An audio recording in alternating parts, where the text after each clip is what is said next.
Hi, welcome to the Splink integration part 3.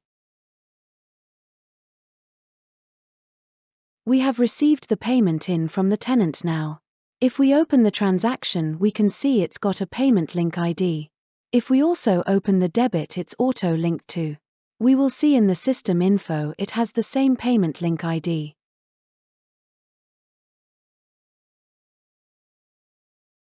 We have a new homepage reminder.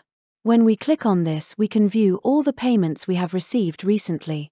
This prompt allows you to clear the homepage reminder.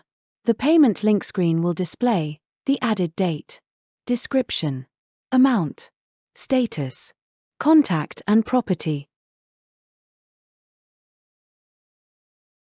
This transaction is part of the holding deposit. We will now transfer the money from the client account to the deposit account.